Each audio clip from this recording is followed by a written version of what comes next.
Assalamualaikum warahmatullahi wabarakatuh.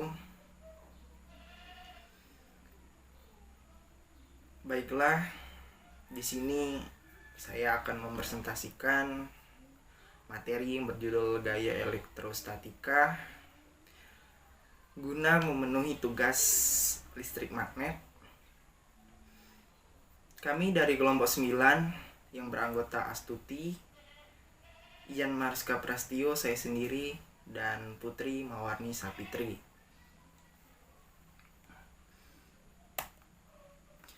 Berbicara mengenai gaya elektrostatika merupakan gaya yang timbul pada dua benda yang memiliki muatan listrik statik. Jadi, gaya elektrostatika ini yaitu gaya yang timbul pada dua benda yang sama-sama memiliki muatan listrik statik. Jika muatannya sama atau sejenis, maka akan saling menolak. Sementara jika muatannya berlawanan jenis, maka akan saling menarik. Jadi,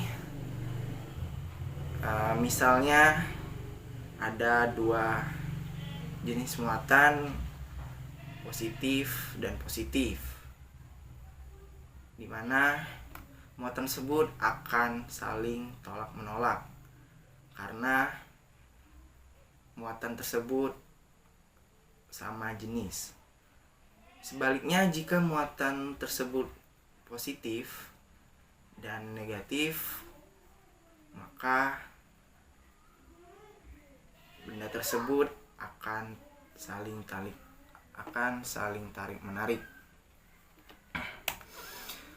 Gaya tolak menolak atau gaya tarik menarik antara dua benda bermuatan listrik ini bisa kita sebut dengan gaya Coulomb. Hal ini sesuai dengan bunyi hukum Coulomb, yaitu gaya listrik tarik menarik atau tolak menolak antara dua muatan listrik sebanding dengan besar muatan listrik masing-masing dan berbanding terbalik dengan kuadrat jarak pisah antara kedua muatan listrik. Jadi, hukum Coulomb ini berbunyi jika dua muatan listrik akan sebanding dengan besar muatan listrik masing-masing dan berbanding terbalik dengan kuadrat jarak pisah antara kedua muatan listrik.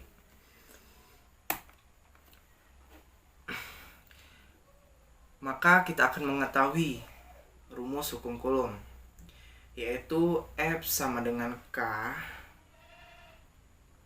Q1 Q2 per R kuadrat, di mana F ini sendiri yaitu gaya Coulomb atau gaya listrik, bisa disimbolkan dengan M. K merupakan konstanta yang bernilai 9 dikali 10 pangkat 9 N dikali M kuadrat per C kuadrat. Q merupakan muatan listrik, bisa disimbolkan dengan C, Coulomb, dan R yaitu jarak antar muatan.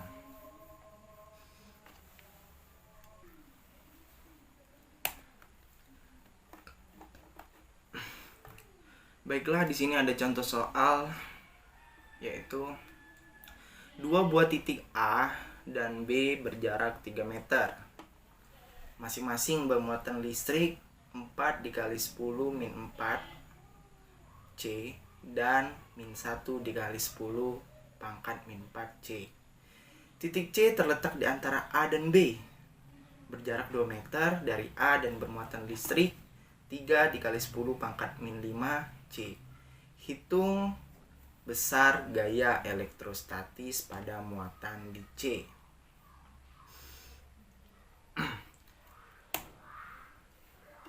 Ya, kita ketahui bahwasanya tadi QA-nya yaitu 4 dikali 10 min 4C.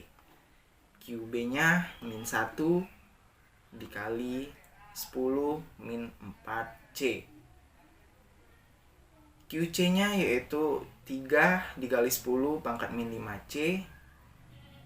Jarak R CA-nya 2 meter dan jarak R BA-nya 3 meter. Bisa dilihat pada gambar Ini titik A, titik C, dan titik B. Di mana titik A dan C ini berjarak 2 meter. Dan titik A ke B yaitu dijumlahkan 3 meter, di mana C dengan B ini berjarak 1 meter. Yang ditanyakan yaitu FC-nya, gaya kolom yang pada titik C.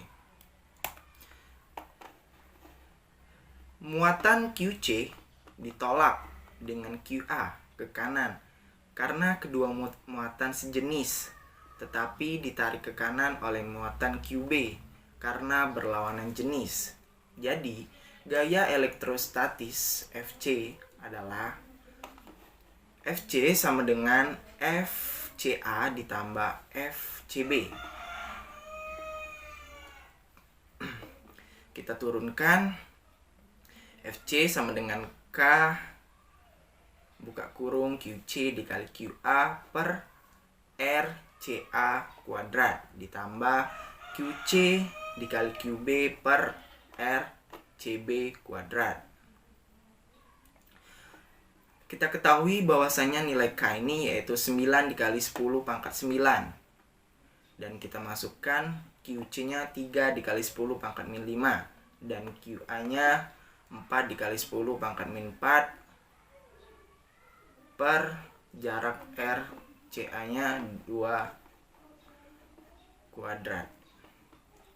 Ditambah nilai QC ini yaitu 3 kali 10 pangkat 5 dan nilai QB 1 dikali 10 pangkat min 4 per 1 kuadrat. Dihasilkan, kita turunkan kembali nilai K-nya 9 dikali 10 pangkat 9. 3 kali 10 pangkat min 5 dikali 4 kali 10 pangkat min 4 menghasilkan 12 dikali 10 pangkat 9. Dan perkalian antara 3 kali 10 pangkat min 5 dikali 1 dikali 10 pangkat min 4 yaitu 3 dikali 10 pangkat min 9. 2 kuadrat yaitu 4 dan 1 kuadrat yaitu 1. Bisa kita coret 12 dan 4 menghasilkan, kita turunkan kembali nilai K-nya 9 dikali 10 pangkat min 9. Kita coret tadi 12 sama 4 menghasilkan 3 dikali 10 pangkat min 9 ditambah 3 dikali 10 pangkat min 9 karena dibagi 1 ya. 9 dikali 10 pangkat min 9 perkalian 3 dikali 10 pangkat min 9 ditambah 3. Maksudnya 3 dikali 10 pangkat min 9 ditambah 3 dikali 10 pangkat min 9 yaitu 6 dikali 10 pangkat min 9. Kita kalikan 9 kali 6 menghasilkan 54. Perkalian 10 pangkat 9 dengan 10 pangkat min 9 yaitu bisa kita coret. Jadi besar gaya golom di titik C adalah 54 N ke arah kanan. Selanjutnya kita berbicara tentang distribusi muatan. Berdasarkan distribusi muatannya, gaya elektrostatis ini dibedakan menjadi 2, yaitu apa saja akan kita bahas. Yang pertama yaitu distribusi muatan diskrit, di mana distribusi muatan diskrit ini dilambangkan dengan E atau R sama dengan F buka kurung R Q tutup kurung per Q sama dengan 1 dibagi 4 Pi 4pi permitivitas 0 Q per R kuadrat R. Muatan yang menghasilkan medan listrik disebut muatan sumber. Misalkan muatan sumber berupa muatan titik Q. Kuat medan listrik yang dinyatakan dengan pada suatu vektor posisi terhadap muatan sumber tersebut adalah medan pada satu satuan muatan uji. Jadi, kekuatan medan listrik ini yang dinyatakan pada suatu vektor posisi terhadap muatan sumber tersebut merupakan medan pada satu satuan muatan uji. Bila kita gunakan muatan uji sebesar Q 0 pada vektor posisi relatif terhadap muatan sumber, maka kuat medan harus sama dengan dimana adalah vektor satuan adalah radial keluar. Yang kedua yaitu distribusi muatan kontinu. Jika distribusi muatan tersebut adalah kontinu, maka medan yang ditimbulkannya di setiap titik P dapat kita hitung dengan membagi elemen-elemen yang sangat kecil. Medan DE R yang ditimbulkan oleh setiap elemen akan dihitung dengan memperlakukan elemen-elemen tersebut sebagai muatan titik DER,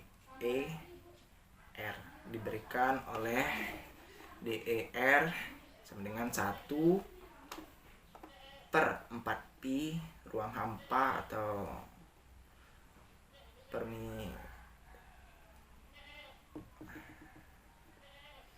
DER per 1 DER sama dengan 1/4pi ruang hampa 0 DQ per R kuadrat R. Itulah berdasarkan distribusi muatan, gaya elektris dibedakan menjadi dua, yaitu tadi distribusi muatan diskrit dan distribusi muatan kontinu. Kita masuk ke aplikasi elektrostatik yang biasanya ada di kehidupan sehari-hari. Apa saja? Yang pertama, kita akan membahas tentang halilintar. Halilintar disebut juga dengan petir, yang mana telah kita ketahui pada kehidupan sehari-hari. Halilintar ini terjadi di saat belum terjadi hujan, adalah awan dalam keadaan netral, yaitu jumlah dari elektron dan protonnya sama. Jadi pada keadaan netral nih, jumlah dari elektron dan proton itu sama.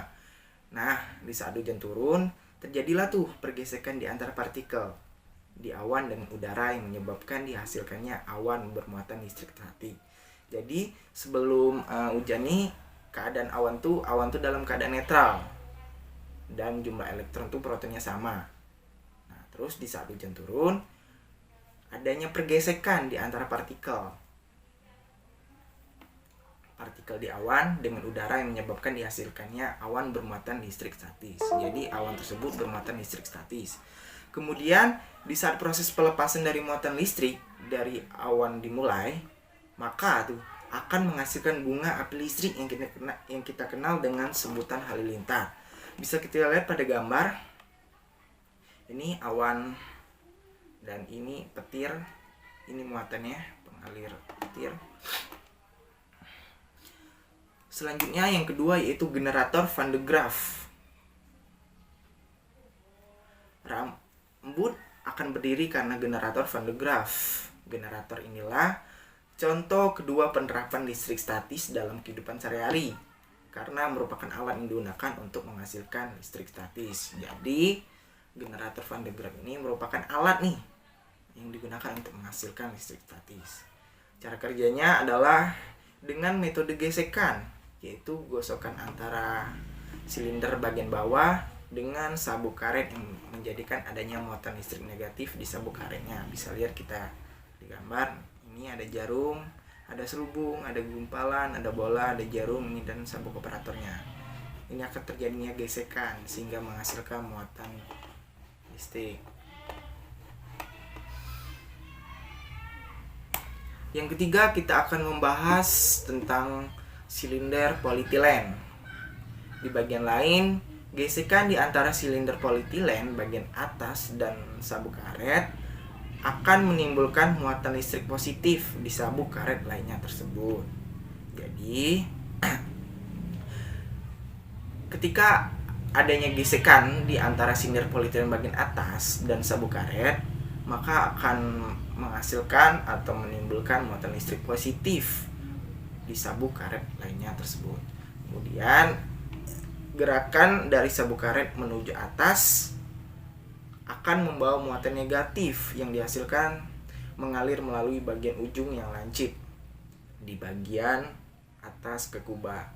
Jadi ketika gerakan dari sabuk karet ini menuju ke atas akan membawa muatan negatif yang dihasilkan mengalir melalui bagian ujung yang lancip di bagian atas ke kubah. Sampai sini elektron disebar ke permukaan kubah. Sampai sini elektron disebar ke permukaan kubah ya. Namun kubah di bagian dalam tidak mengandung elektron. Bersamaan dengan itu, terjadilah gerakan dari sabuk karet ke bawah dengan membawa muatan listrik positif. Muatan listrik positif ini akan mengalir ke tanah untuk dinetralkan melalui ujung lancipnya. Selanjutnya, proses terakhirnya adalah silinder logam bagian bawah berjalan memakan motor listrik hingga sabuk karetnya bergerak terus, dan hasilnya adalah muatan listrik negatif yang mengalir ke kubah. Proses ini bisa menghasilkan muatan listrik yang sangat besar loh di kubah generator Van de Graaff, yakni bisa berjumlah 200 juta volt. Wow, sungguh muatan listrik yang sangat besar. Bisa kita lihat ini adalah silinder politilen. Maksudnya silinder politilen. Ini tadi ujung lancipnya, ini bola logam berongga kubah. Ini silinder logam ujung lancip. Selanjutnya kita akan membahas tentang elektroskop. Elektroskop adalah alat yang dapat digunakan untuk mengetahui ada tidaknya muatan listrik pada suatu benda. Jadi elektroskop ini merupakan alat nih yang bisa kita gunakan untuk mengetahui ada atau tidaknya muatan listrik pada suatu benda. Prinsip kerja elektroskop berdasarkan induksi listrik yaitu jika sebuah benda bermuatan listrik disentuhkan kepala elektroskop, maka muatan yang sejenis dengan benda bermuatan listrik tadi akan ke daun elektroskop.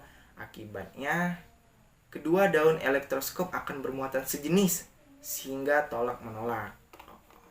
Jadi misalnya ada sebuah benda bermuatan listrik nih, kita sentuhkan kepada kepala elektroskop, maka muatan yang sejenis ini akan ke daun elektroskop dan akan bermuatan sejenis, sehingga hal yang terjadi yaitu tolak menolak atau daun elektroskop membuka. Ini adalah salah satu contoh alat elektroskop. Yang kelima yaitu mesin fotokopi elektrostatik. Ya, ini pada kenyataannya kita sering kali fotokopi, bahwasanya di mesin fotokopi itu mengandung elektrostatik. Kita akan bahas yaitu mesin fotokopi bekerja berdasarkan prinsip gaya tarik menarik. Oh, jadi mesin fotokopi ini berdasarkan prinsip gaya tarik menarik antar muatan yang tidak sejenis. Muatan positif diberikan pada silinder aluminium berlapis selenium. Jadi pada mesin fotokopi ini terdapat silinder aluminium berlapis selenium. Selanjutnya, silinder ini disinari dengan proyeksi gambar atau naskah yang akan dikopi. Selenium merupakan fotokonduktor yang lapisan aluminium tadi ya, yaitu materi yang bersifat isolator dalam keadaan gelap dan bersifat konduktor jika mendapat cahaya. Jadi selenium ini yaitu bersifat isolator dalam keadaan gelap. Kalau dia bersifat konduktor, maka jika dia mendapatkan cahaya, maka dia akan bersifat konduktor. Bagian selenium yang terkena sinar akan bersifat konduktif nih, dan akan mengantar elektron dari Al untuk menetralkan muatan positif di bagian tersebut. Bagian selenium yang tidak mendapatkan sinar tetap bermuatan positif. Jadi yang tidak mendapatkan sinar itu dalam keadaan gelap. Jadi partikel toner akan menempel pada lapisan selenium yang bermuatan positif. Selembar kertas diberi muatan positif, dilewatkan ada silinder itu sehingga partikel toner yang bermuatan negatif akan ditarik menuju kertas yang bermuatan positif. Pola partikel toner pada kertas akan membentuk bayangan naskah atau gambar yang dikopi. Jadi misalnya kita menaruh selembar kertas nih diberi muatan positif, terus dilewatkan ada silinder itu sehingga partikel toner bermuatan negatif. Jadi ada silinder yang bermuatan negatif dan kertas yang bermuatan positif. Jadi kertas itu akan ditarik nih. Pola partikel toner pada kertas akan membentuk bayangan sehingga membentuk bayangan atau gambar yang dikopi. Toner akan melekat pada kertas yang selanjutnya dilewatkan antara pelat penggulung yang panas. Prinsip ini juga berlaku pada printer laser. Bisa dilihat ini mesin fotokopi. Di sini tempat kertas kosong, di sini ada roller penerus kertas. Ini proses pengkopiannya, pemanas, kopian akhir. Ini area citra bermuatan, drum dan bubuk toner. Selanjutnya filter elektrostatik. Filter atau pengendap atau penyaring. Elektrostatik banyak digunakan dalam industri untuk menyaring partikel-partikel gas yang tidak diinginkan sebelum dibuang ke atmosfer melalui cerobong asap. Di rumah-rumah, filter elektrostatik digunakan untuk menyaring debu agar tidak mengganggu pernapasan penghuninya. Atau bisa kita contohkan jika kalian semua pernah melihat mesin air minum atau depot air minum, itu ada saringan filternya untuk menyaring kotoran-kotoran yang akan masuk ke dalam penyaringan sehingga air tersebut bersih.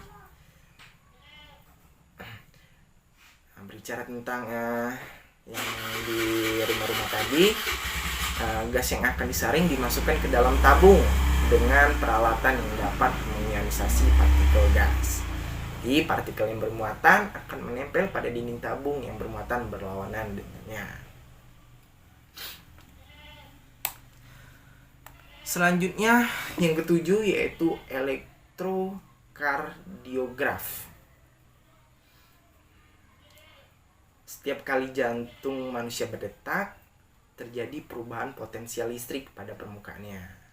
Hal ini dapat dideteksi dengan menggunakan logam kontak yang dipasang pada kulit. Jadi ada logam kontak yang dipasangkan pada kulit sehingga menghasilkan potensial listrik tadi. Terjadi perubahan potensial listrik. Perubahan potensial ini sangat kecil, hanya dalam order milivolt MV. Perubahan potensial ini dapat ditampilkan sebagai grafik baik pada kertas maupun pada layar tabung sinar katoda atau CRT. Hal ini digunakan untuk merekam perubahan jantung manusia disebut elektrokardiograf. Jadi elektrokardiograf ini alat yang digunakan untuk merekam perubahan jantung manusia. Sedangkan hasil rekamannya disebut elektrokardiogram. Prinsip elektrostatis juga diterapkan pada proses pengecatan secara elektrostatis. Aplikasi prinsip kapasitora. Keyboard komputer. Beberapa jenis keyboard yang digunakan pada komputer menggunakan prinsip kapasitor. Suatu keping logam yang ujungnya dihubungkan dengan tombol keyboard berfungsi sebagai salah satu keping dari sebuah kapasitor. Jika tombol ditekan, jarak pemisah antara keping kapasitor bagian atas dan bagian bawah berubah sekitar 5 mm sampai 0,3 mm. Sehingga kapasitasnya berubah. Perubahan kapasitansi ini memicu sirkuit elektronika untuk memasukkan informasi pada komputer. Jadi prinsip elektrostatik pada elektrodiograf ini diterapkan pada proses pengecatan secara elektrostatik. Aplikasinya yaitu aplikasi prinsip kapasitora. Terus keyboard komputer, beberapa jenis keyboard yang digunakan pada komputer itu juga menggunakan prinsip kapasitor. Suatu keping logam yang ujungnya dihubungkan dengan tombol keyboard. Jadi keping logam ini keping logam yang di ujungnya itu dihubungkan dengan tombol keyboard. yang akan berfungsi sebagai salah satu keping dari sebuah kapasitor. Jika tombol ditekan, misalnya tombol keyboard kita tekan, jarak pemisah antar keping kapasitor bagian atas dan bagian bawah berubah nih sekitar 5 mm sampai 0,3 mm, sehingga terjadinya perubahan pada kapasitansinya. Nah, perubahan pada kapasitansi ini akan memicu sirkuit elektronika untuk memasukkan informasi pada komputer. Jadi akan terbaca ketika kita menekan keyboard tersebut, akan memicu sirkuit elektronika untuk memasukkan informasi pada komputer. Selanjutnya kita akan membahas tentang theremin. Theremin itu apa sih? Theremin itu merupakan salah satu alat musik yang dapat dimainkan tanpa menyentuhnya. Jadi theremin ini yaitu alat musik yang dapat dimainkan tanpa kita menyentuhnya. 2 antena. Jadi pada theremin ini ada antena. Bisa lihat kita gambar ini antenanya. Jadi antena ini terdapat 2 antena nih yang berfungsi untuk mengatur volume dan nada-nada musik. Saat seorang mendekatkan telapak tangannya ke antena, misalnya kita akan mendekatkan telapak tangan kita ke antena, akan terjadinya efek yang sama dengan efek kapasitor pelat sejajar. Maka dalam hal ini antena berlaku sebagai salah satu pelat, sedangkan telapak tangan berlaku sebagai pelat pasangannya. Jadi antara antena dan telapak tangan itu berlaku sebagai pelat dan pelat pasangannya. Dengan mengubah jarak antena dengan telapak tangan berarti mengubah kapasitansi sistem kapasitor itu. Jadi misalnya jaraknya berbeda antara antena dengan telapak tangan, akan terjadinya perubahan kapasitansi sistem kapasitor itu. Perubahan kapasitansi ini dideteksi oleh rangkaian elektronik yang segera mengonversinya menjadi perubahan volume atau nada-nada musik. Jadi ketika telapak tangan dan antena ini kita dekatkan, itu akan menghasilkan volume dan nada-nada musik.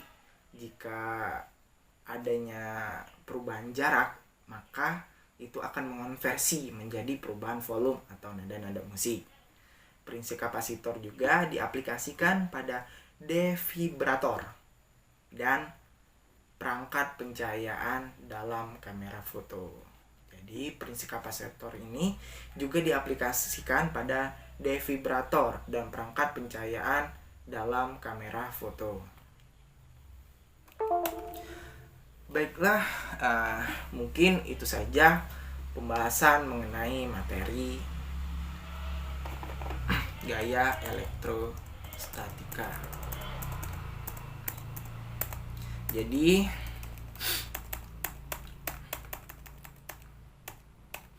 gaya elektrostatika adalah gaya yang timbul pada 2 benda yang memiliki muatan listrik statik. Jika muatannya sama atau sejenis maka akan saling menolak, sementara jika muatannya berlawanan jenis maka akan saling menarik. Jika muatannya negatif dan negatif itu merupakan muatan yang sama atau sejenis, itu akan tolak menolak. Jika muatannya itu berbeda, positif dan negatif, akan menghasilkan gaya tarik menarik. Gaya tolak menolak atau gaya tarik menarik antara 2 benda bermuatan listrik ini biasa kita sebut dengan gaya Coulomb. Berdasarkan distribusi muatannya, gaya elektrostatis dibedakan menjadi 2, yaitu yang pertama distribusi muatan diskrit, yaitu muatan yang menghasilkan medan listrik disebut muatan sumber. Jadi distribusi muatan diskrit ini yaitu muatan yang menghasilkan medan listrik atau yang disebut dengan muatan sumber. Misalkan muatan sumber berupa muatan titik Q, kuat medan listrik yang nyatakan dengan pada suatu vektor, posisi terhadap muatan sumber tersebut adalah medan pada satu satuan muatan uji. Yang kedua, distribusi muatan kontinu. Jika distribusi muatan tersebut adalah kontinu, maka medan yang ditimbulkan di setiap titik P dapat dihitung dengan membagi elemen-elemen yang sangat kecil. Terus kita tadi membahas tentang aplikasi pada elektrostatik pada kehidupan sehari-hari. Yang pertama kita tadi membahas halilintar, yang kedua yaitu generator Van de Graaff, yang ketiga yaitu silinder polietilen, yang keempat elektroskop, yang kelima mesin fotokopi elektrostatik, yang keenam filter elektrostatik, yang ketujuh elektrokardiograf, dan yang terakhir yaitu teremin. Baiklah, mungkin itu saja penjelasan dari saya mengenai gaya elektrostatika. Jika ada kekurangan atau salah kata, saya mohon maaf. Anda dan atau kalian harus pintar-pintar mencerna mana yang baik dan mana yang buruk, atau mana yang benar dan mana yang salah. Akhir kata, saya akhiri. Wassalamualaikum warahmatullahi wabarakatuh. Terima kasih semuanya.